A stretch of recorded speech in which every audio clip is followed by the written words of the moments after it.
नमस्कार दोस्तों, मैं विनोद कुमार मिश्रा यूट्यूब के अपने एम्पैथी एक्सप्रेस में आपका स्वागत करता हूं। आज का विषय है समर्पण, लेकिन विषय वस्तु के पहले इस प्रकरण में कुछ प्रकाश डालना चाहूँगा। जब आदमी संकट में होता है, परेशानियों में होता है, तो वो दो जगह जाता है, एक ज्योतिषी के पास और एक पंडितों के पास या मौलवियों के पास। कभी वो ज्योतिष में उसका सहारा ढूंढता है, कभी आध्यात्म में। सहारा इसलिए ढूंढता है कि संकट काल में वो अपने अधिकतम डाउन फेस में रहता है, उसका आत्मबल गिरा रहता है, तो उस आत्मबल को पाने के लिए ही वो सारे प्रयास करते हैं। इसी संदर्भ में ये वीडियो है। जैसे जैसे हमारी बुद्धि का विकास होता है, हम अपने लक्ष्यों को निर्धारित करते हैं। लक्ष्य निर्धारण के पहले अपने अंदर की आभाओं एवं गुप्त विशिष्टताओं का अनुभव करते रहते हैं। हालांकि उन आभाओं एवं विशिष्टताओं को दूसरा नहीं जान सकता, दूसरा जान भी नहीं सकता, क्योंकि उन आभाओं एवं स्वयं की विशिष्टताओं का स्पष्ट स्वरूप आप भी नहीं जानते। आप केवल उसका अनुभव करते। उन्हीं अनुभवों के आधार पर जाने अनजाने स्वयं को, मूल्यों को गढ़ते रहते हैं। उन्हीं मूल्यों के अनुसार आप विकास की ओर बढ़ते हैं, लक्ष्यों को निर्धारित करते हैं, लक्ष्यों को हासिल करने के लिए संघर्ष करते हैं। ये संघर्ष की प्रक्रिया का नाम जीवन है। अक्सर होता यह है कि लक्ष्यों को हासिल करने के लिए सतत संघर्षों के परिणाम निराशाजनक होने पर वो कुछ उपाय करने के बारे में विचार करते हुए कुछ विशेषज्ञों से संपर्क साधने का प्रयास करते हैं। हालांकि लक्ष्यों के निर्माण के लिए यह आवश्यक नहीं है कि जैसा वो अपने जीवन का निर्माण करना चाहता है वैसा ही उसके जीवन का निर्माण हो सके। यद्यपि जीवन में कुछ नए नए निर्माण तो होते रहते हैं, कुछ निर्माण स्वतः होते जाते हैं और कुछ का निर्माण हम स्वतः करते हैं। कभी कभी परिस्थितियां नए नए निर्माणों को जन्म देती है। कभी कभी हम इतना रिक्त हो जाते हैं कि ऐसा लगता है कि जीवन में तो कुछ बचा ही नहीं। अब हृदय रिक्त, भाव रिक्त। अब कोई पात्र रिक्त हो गया तो पात्र कुछ न कुछ अपने आप को भरने के लिए आकर्षित करते हुए उससे आप भर जाते हैं। एक नया निर्माण हुआ, कभी कोई आया, उसके सुगंध से आप खिल उठे, आप महक से भर गए, आप प्रेम से भर गए। लेकिन पात्र है, वो उस भार को लंबे समय तक सह नहीं पाता है। उस प्रेम के भार को पुनः अपनी पात्रता से आप दूर फेंक देते हैं और अपने पात्र में घृणा, हिंसा, द्वेष से अपने आप को भर लेते हैं। लेकिन पात्र में जो नए नए विष से भर गए, उसमें भार ही भार। यही हालात है जब हम अपनी भौतिक समृद्धि, ऐश्वर्य एवं प्रभुत्व की स्थितियों से भरे होते हैं, तो अपने आप में गुरुत्व का अनुभव करते हैं। अगर हमारे पात्र में प्रत्येक प्रकार की सफलताएं हैं तो हमारा जीवन सरल मार्ग से आगे बढ़ता है। सरल मार्ग आनंद दे सकते हैं। इसके विपरीत जब जीवन की पात्रता में प्रेम, ऐश्वर्य, सफलताएं गायब हो जाते हैं, परिस्थितियांवश या अपनी कमियों के कारण हमारे पात्र में शांति के स्थान पर अशांति से, ऐश्वर्य के स्थान पर लाचारी, बेबसी एवं दरिद्रता, निराशा एवं बेचैनी से भर जाते हैं, तो हम अपने आप को बेबस और लाचार पाते हैं। जीवन से सरल रास्ता गायब हो गया, कठिनाइयों से भरा जीवन उभर कर सामने आया। यद्यपि कंटकाकीर्ण राहों का आमंत्रण कोई नहीं करना चाहता और कोई करता भी नहीं। कोई चाहकर कष्टों का निर्माण नहीं करना चाहता। यदि मनुष्य के सोच के अनुसार प्रत्येक मनुष्य निर्माण कर पाता तो वो सागर में भी फूल खिलाने का काम करता, रेगिस्तान में खूबसूरत फुलवारी का निर्माण करता। फिर भी परिस्थितियों वश वो बेबस और लाचार हो गया। दुर्लभ और कठिनतम राहों को मिटाते हुए सरल रास्तों के निर्माण के लिए वो अंधकार से प्रकाश की किरणों को पाने के लिए मार्गदर्शकों के पास जाते हैं। अब मार्गदर्शक कौन हैं? जिनके बताए गए उपायों को अपनाने से द्रूह एवं पीड़ादायक रास्तों का विध्वंस होकर पुनः सरल मार्ग के निर्माण में सहायक हो सकते हैं। यदि कोई विपरीत परिस्थितियों या इस स्तर पर पहुंच जाते हैं जहां वो तकलीफ़ों से लड़ते लड़ते तकलीफ भी उनको अपना लगने लगते हैं, इन तकलीफ़ों से नाता तोड़ने के लिए विभिन्न मार्गों को अपनाते हैं।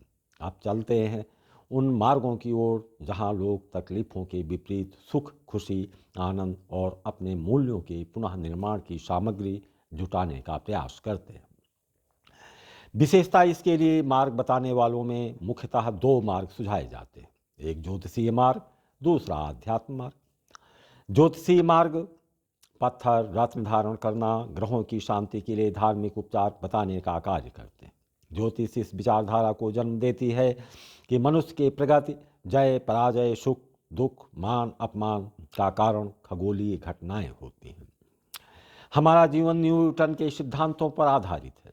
न्यूटन के गुरुत्वाकर्षण का सिद्धांत क्या है? किसी भी पिंड में गति उत्पन्न करने के लिए जो पिंड स्थिर है, उस स्थिर पिंड में लगाया गया बल उसके द्रव्यमान और त्वरण के गुणनफल के बराबर होनी चाहिए।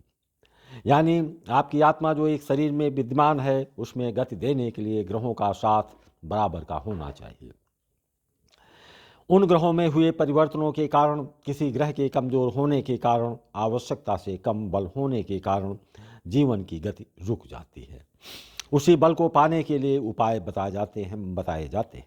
इसी सिद्धांत में ये भी कहा गया कि किसी बाहरी बल की अनुपस्थिति में स्थिर पिंड स्थिर रहता है और गतिमान पिंड सीधी रेखा में चलता है। पुनः हर क्रिया के लिए बराबर और विपरीत दिशा में प्रतिक्रिया होती है। पुनः ये भी दावा किया गया है कि इस सिद्धांत के आधार पर किसी भौतिक प्रणाली के भविष्य में होने वाले बदलावों का अनुमान लगाया जा सकता है। इसी प्रकार बेतार के तार के जरिए संचार करने के लिए विद्युत चुंबकीय तरंगों का इस्तेमाल किया जाता है। आप सभी मानते हैं कि प्रत्येक मनुष्य के अंदर एक आत्मा है जो शरीर में रहती है, यानी वो एक आत्मा और एक शरीर है। आत्मा रूपी पिंड को गति देने के लिए एक शक्ति की आवश्यकता पड़ती है। वो शक्ति कहाँ से आती है? वो शक्ति ग्रहों से प्राप्त होती है। ग्रहों में होते रहने वाले परिवर्तनों के कारण जितनी शक्ति या ऊर्जा या बल आत्मा को गति प्रदान करने की आवश्यकता होती है, उसमें स्थान परिवर्तन के कारण वो बल क्षीण हो जाता है। उसी को बलवान करने एवं चुंबकीय तरंगों के मद्देनजर विभिन्न रत्नों अनुष्ठानों का मार्ग सुझाया जाता है। विभिन्न ग्रहों से शक्ति कैसे प्राप्त होती है, उसके लिए जन्म समय में 12 स्थलों पर विभिन्न ग्रहों की उपस्थिति देखी जाती है। फिर खगोलीय गणना करते समय ये भी विचार किया जाता है कि इन 12 स्थलों में जो ग्रह विद्यमान होता है वो किस स्थल पर है, उस स्थल के अनुसार वो आपकी गति बढ़ाने हेतु बल प्रदान करते हैं, उसका फल प्रदान करते हैं। बेशक ज्योतिष में विश्वास करने वाला ये विश्वास करता है कि उसके जीवन में जो बल चाहिए और ऐसा बल जिस ग्रह के कारण मिलती है, उसके क्षेत्र में परिवर्तन होने के कारण वो बलहीन हो गया है, उसका सारा विकास समाप्त हो गया है। सुख, ऐश्वर्य, वैभव या भाग्योदय हेतु जो शक्ति मिलती थी, वो शक्तियाँ, वो बल, वो गति उसके अनुकूल ऊर्जा देने वाले ग्रहों का कारण था। ऐसे में उन ग्रहों में हुए परिवर्तन के बावजूद उससे ही बल प्राप्त करने के लिए विभिन्न रत्नों को धारण करते हैं, विभिन्न अनुष्ठानों को करते हैं, विभिन्न उपायों को करते हैं। ये तो था एक पहलू। दूसरा पहलू है, चाहे जितने प्रयास किए जाएं, कभी न कभी बदलाव तो आते हैं, स्थितियाँ प्रतिकूल हो सकती हैं। वास्तव में बहुत से लोग ऐसे होते हैं जिन्हें अपनी ज़िंदगी ऐसी लगती है कि वो धरती पर खड़ा है, उसके सामने विशाल पर्वत है। जहाँ वो खड़ा है वहाँ शून्य है, वहाँ उसकी गति पाने की कोई ना ऊर्जा है, ना कोई बल है, ना कोई चेतना है। अपने अंदर की चेतना बनाए रखने के लिए उसे दुर्लभ पहाड़ पर चढ़ना ही होगा। अब वो अपने अंदर पाता है कि इस दुर्गम पहाड़ पर चढ़ने की ना तो उसके अंदर साहस है, ना सामर्थ्य है, ना बल है। वो अपने अंदर एक साहस, एक सामर्थ्य एवं शक्ति पाने के लिए उपाय किए जाते हैं, लेकिन उन उपायों से उनमें और निर्बलता आ सकती है। यह एक सोच है। प्रश्न उठता है कि आखिर पहाड़ों पर चढ़ने की विवशता के अन्य कारण पर हम ध्यान नहीं देते, जिसके चलते हमारी कठिनाई, हमारी वेदनाएं, हमारी पीड़ाएं आपके सम्मुख विस्तार रूप ले लेती हैं। वो स्थिति इतना विस्तीर्ण हो जाता है कि आपको लगने लगता है कि आपके सामने जो संकट है उसका विस्तार जहाँ तक दृष्टि जाती है, वहाँ आप वही वेदनाएं, वही पीड़ाओं को पाते हैं। मंतव्य साफ है कि जब आपको कहीं से कुछ भी अपने अनुकूल नहीं पाते हैं, आपको लगता है कि जिस नाव में बैठकर जीवन की नदी आप पार करना चाहते थे वो तो आप सही थी, नाव डूब रही है। इस डूबती हुई नाव की रक्षा कोई नहीं कर सकता। यही मनोदशा आपको अंदर एक तक खोखला कर देती है। अब स्थिति क्या है उसका मूल्यांकन स्वयं ही कर सकते हैं। इन स्थितियों का सामना मनुष्य को स्वयं करना पड़ता है। यदि ऐसी स्थिति आती है जहां ज्योतिष के माध्यम से बताए गए उपचार से कोई लाभ नहीं हुआ, आपका रोग बढ़ता ही जा रहा है, तो एक दूसरे नजरिए की आवश्यकता प्रतीत होती है। अब दूसरा पहलू पर चलते हैं। दूसरा पहलू क्या है? सभी मानते हैं कि प्रत्येक मनुष्य के अंदर एक आत्मा होती है। परमात्मा उस आत्मा को सम्मुख लाने के लिए शरीर प्रदान करता है। शरीर ही वो माध्यम है जिसके आधार पर आपकी एक पहचान बनती है। अब हम परमात्मा को अपना सर्जक मान लेते हैं तो यह व्यवहारिक रूप में पाया जाता है कि हर पिता अपनी संतानों के लिए चिंतित रहते हैं कि उसका संतान पूर्ण सफलता प्राप्त कैसे कर सकता है। इसके लिए वो तमाम प्रकार के काम करते रहते हैं।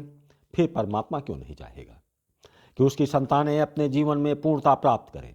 अब पूर्णता प्राप्त करने के लिए परिश्रम तो करना ही पड़ेगा।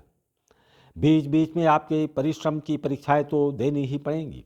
ऐसे में आपको पूर्ण बनाने के लिए आपको पहाड़ पर चढ़ने की व्यवस्था स्थापित कर दिया जाता है। वो कठिन मार्गों का निर्माण कर देते हैं। आप ऊंचे पर्वतों पर चढ़ने के अलावा आपके पास कोई दूसरा विकल्प नहीं छोड़ते। जब आप ऊंचे ऊंचे पहाड़ों पर चढ़ते हैं तो पाते हैं कि पहाड़ों पर चढ़ते समय आप झुक कर चलते हैं। यानी जीवन का ऐसा पड़ाव जहाँ पर आपका अहंकार पूर्णतया नष्ट हो जाता है। परमात्मा है तो वो तो यही चाहेगा कि अहंकार उसके बच्चों में जरा भी आने ना पाए।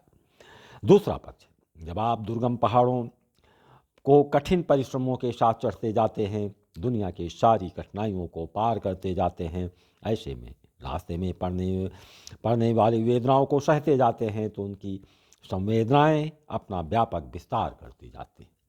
वो विस्तार उस सीमा तक पहुंच जाती हैं कि आप वसुधैव कुटुंबकम की भावना से ओतप्रोत हो जाते हैं। जब आप पहाड़ पर पहुंच गए, आप सफल हो गए। कठिनाइयों के बाद तो आपने देखा कि पहाड़ से उतरने वाला व्यक्ति भी झुक कर चल रहा है। हालांकि पहाड़ से उतरते समय किसी अतिरिक्त बल की, किसी अतिरिक्त ऊर्जा की आवश्यकता नहीं रहती है, लेकिन पहाड़ से उतरते समय भी आप अपना सर झुकाकर चलते हैं। कारण पहाड़ पर चढ़ते समय आपके सारे विकारों का अंत हो जाता है। आपका एक नए स्वरूप का जन्म होता है।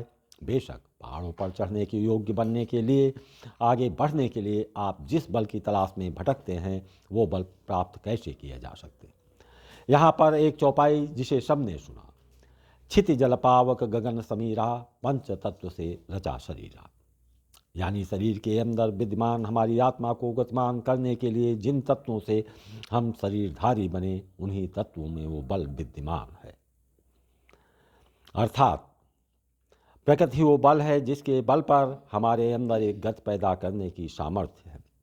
अब प्रकृति से हम गति उत्पन्न करने की क्षमताओं को पाना तो चाहते हैं, परंतु उस प्रकृति के सम्मुख हम समर्पित भी नहीं होते।